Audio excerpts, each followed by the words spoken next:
Forma parte de la red Senderos Azules el sendero marino Tapiego. Si empezamos por el puerto podemos disfrutar, María, de estas increíbles vistas. Además es un recorrido fácil y para todos los públicos. Pues sí, la verdad, desde aquí, desde el Mirador de la Guardia, se puede comenzar el sendero marino Tapiego, que tiene una dificultad baja.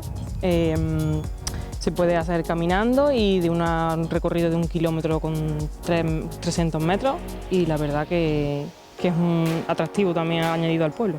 El puerto ya es un reclamo que visita mucha gente. Desde aquí tenemos muy buenas vistas y también tenemos que destacar algunos puntos de interés, porque el puerto es del siglo XVIII, pero tenemos algunos referentes que son un poco más cercanos en el tiempo. Sí, como por ejemplo la estatua de 1990 de a los hombres y a las mujeres del mar. También a lo largo del recorrido podemos encontrarnos el mirador de los cañones.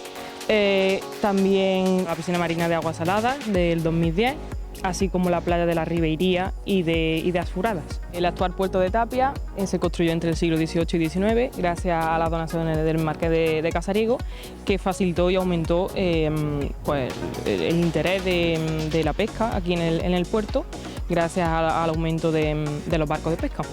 Especial lugar también donde finaliza este itinerario, o también podemos empezar la ruta por esa playa, ¿no? Por la playa del Anguileiro, que tiene zona de especial protección para las aves, así como una zona de especial conservación.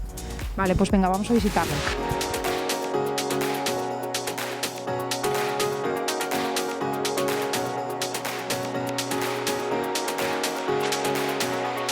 Fin de la ruta, aunque también puede ser el inicio, la playa de Anguileiros. Dejamos atrás el mirador de Os Cañois, que también tiene especial interés por su contexto histórico. Pues sí, es una zona de un frente costero que es del año 1780, de la época del rey Carlos III, y servía para defenderse del ataque de los piratas.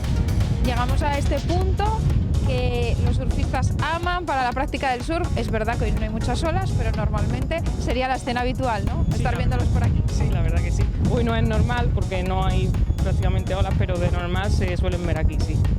Y tiene también interés este lugar porque es un espacio natural protegido. Sí, tiene la calificación de CEPA, de zona de especial protección para las aves, y CEP, zona de especial conservación, sobre todo por la ave el ostrero euroasiático, que es una especie que tiene poca población aquí en la costa occidental, y por esa razón tiene especial protección. Para este itinerario, calificación de sendero azul, pero también esta playa cuenta con ese reconocimiento, con esa bandera. Sí, la verdad que sí, por la calidad excepcional del agua y la gestión medioambiental del lugar, tiene esta calificación desde junio del año pasado. Uno de los atractivos turísticos que tiene Tapia. Hay que invitar a todo el mundo a que recorra este sendero, porque además muy cortito y en muy poco espacio vamos a ver, yo creo que tenemos una fotografía diferente en cada punto. Totalmente, así que cualquiera que quiera, aquí estamos para su visita. Pues muchas gracias y a disfrutar de este paisaje.